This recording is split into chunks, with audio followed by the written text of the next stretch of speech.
Me da mucho gusto recibir aquí en el estudio a Carlos Ruiz Massieu. Él es representante especial del secretario general de las Naciones Unidas en Colombia, a quien invitamos para hablar de este segundo ciclo de diálogos de acuerdos de la paz entre el gobierno colombiano y el Ejército de Liberación Nacional.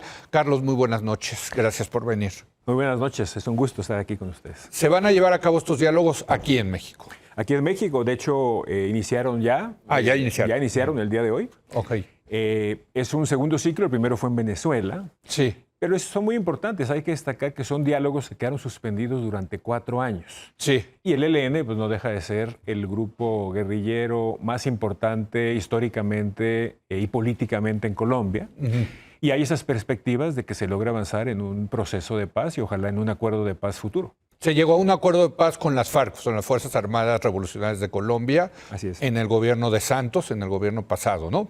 Así es, se firmó en el 2016, Sí. Ya está en su 7º año de implementación el acuerdo de paz, que también no es menor, Sí. porque bueno, los acuerdos de paz, más de la mitad, no llegan al 5º año, y el de Colombia ya llega a un Mira. 7º. O sea, ya parece ser que ya la libró como un arreglo institucional que sí se quedó, ¿no? Sí, tiene algunos retos de temas más transformadores del acuerdo de paz, un acuerdo de paz muy amplio, muy ambicioso, como la reforma agraria, la reforma rural, Sí. que Colombia nunca lo ha habido. Sí, sí. Y otros temas, pero sí, llegar a un 7º año, la guerrilla es un partido político que hace Así es. política a través de la vía institucional. Vamos, tiene varios avances muy importantes que hay que celebrar y hay que seguir apoyando también. Carlos, cuéntanos un poco más sobre el Ejército de Liberación Nacional, sobre el ELN. ¿Qué tanta fuerza tiene? ¿Dónde están presentes? En fin, ¿no? Para tratar de entender quién es uno de los actores que está en la mesa de negociación. Sí, es un grupo, como decía, históricamente muy importante que surge con influencias de la teología de la liberación, de la Revolución Cubana, que lleva en Colombia pues ya prácticamente 60 años. Está en unas zonas colindantes con Venezuela, tiene algunos bloques de guerra, tiene otros en el Pacífico, más en la zona cercana a Panamá. No es la única guerrilla presente en algunos de los territorios, hay otras guerrillas que combaten a veces por el control territorial. Pero con la desmovilización de las FARC, y ese quizás sea de los temas... Las FARC serán más importantes, digamos, más... Las FARC eran, digamos, era mucho más grande. Exacto, más poderoso. Más digamos. poderoso. El acuerdo fue por eso muy también histórico. Pero lo que pasó fue que con la desmovilización de las FARC, el Estado no entró de manera tan contundente como se esperaba que entrara en esos territorios donde FARC era una suerte de Estado proxy, una suerte de fuerza con mucha influencia. Lo que controlaba el territorio. Y llegaron otros grupos, bien el ELN o bien otros grupos se disputan el control territorial. Y entonces eso hace todavía más apremiante, más allá de tener un acuerdo con el ELN por su propia naturaleza, también tener este tipo de discusiones y negociaciones con este grupo, precisamente porque tiene esa influencia y esa presencia en las comunidades. Sí. Entonces, bueno, lo positivo es que es un grupo que ha manifestado desde hace mucho tiempo su voluntad de paz, la necesidad y su voluntad de llegar a un acuerdo con el Estado. Sí. Y el Estado, en el gobierno del presidente Santos, cuando también se hizo el acuerdo con FARC, se empezó un proceso, pero no se terminó y quedó interrumpido. Y fue hasta el gobierno del presidente Petro que lo retoma. Y ahí forma una estructura de países garantes en los cuales está México para apoyar el proceso, y Naciones Unidas también estamos ahí para apoyar y contribuir a que esto llegue a buen puerto. Ahora hablamos del otro actor que está también en la mesa de negociación, es el gobierno de Gustavo Petro, que sí es diferente al gobierno de Santos, ¿no? Ya ni se diga después del gobierno de Iván Duque. De Iván Duque, ¿no? Que se congeló ahí. Cuéntanos un poco, ¿en qué tesitura, digamos, está el gobierno de Petro, siendo Petro un exguerrillero y un agente de izquierda, ¿no?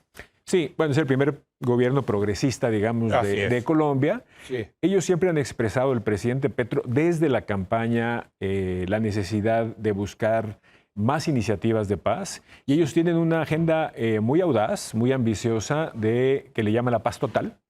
que es de llegar a ojalá un acuerdo con el ELN como fuerza reconocida con intenciones políticas, digamos, o con origen político, e igual con otras iniciativas de paz, con otros grupos como disidentes de FARC, los que no se desmovilizaron con el proceso, u otros grupos a los cuales, dependiendo de la caracterización del grupo, puede ser que sea un acuerdo, un proceso de paz, o bien simplemente algunos beneficios al someterse a la justicia si los grupos son considerados no de origen político, pero más bien de actividades más relacionadas al crimen organizado, ¿no?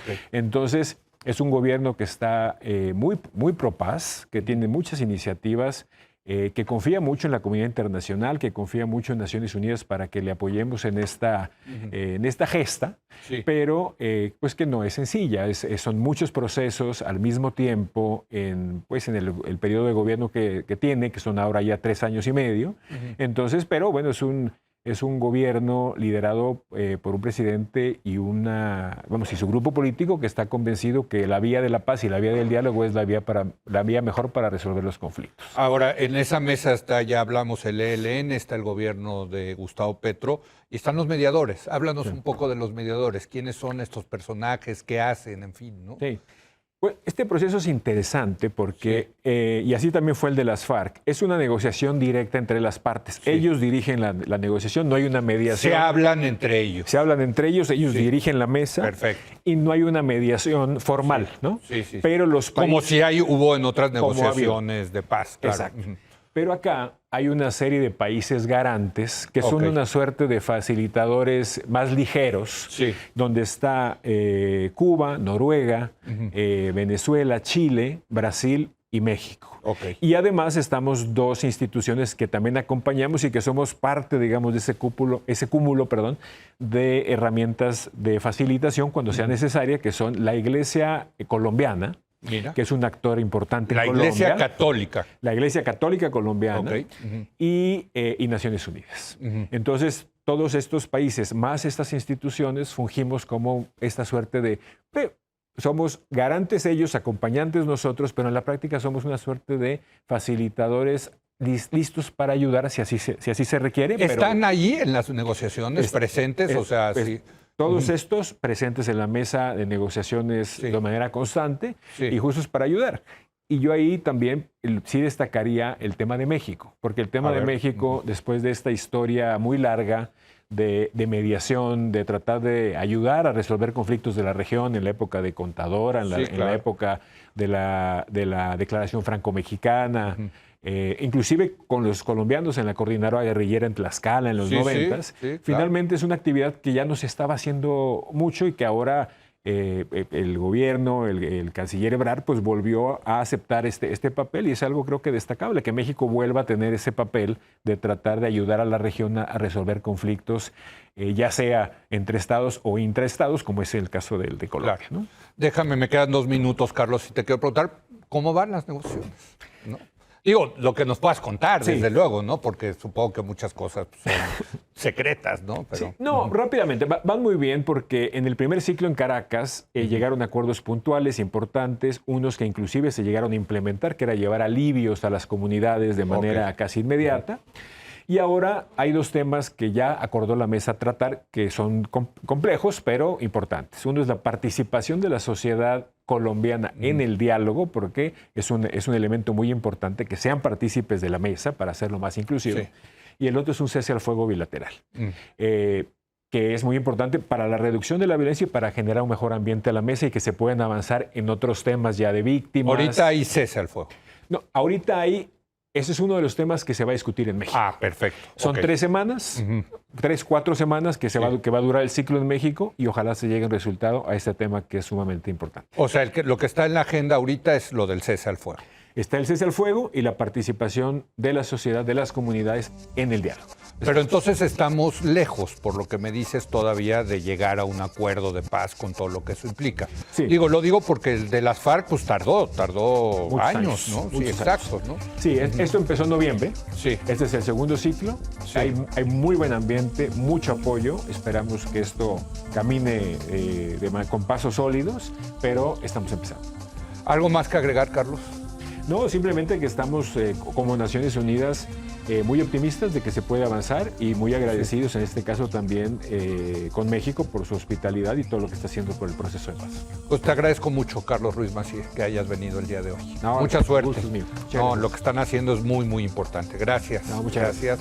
Hacemos una breve pausa y regresamos con Mauricio Mechoulam para hablar de estos ovnis. No son de extraterrestres, son objetos voladores no identificados que parece ser que vienen de China y andan ahí volando, espiando al parecer en Estados Unidos y Canadá. Regresamos.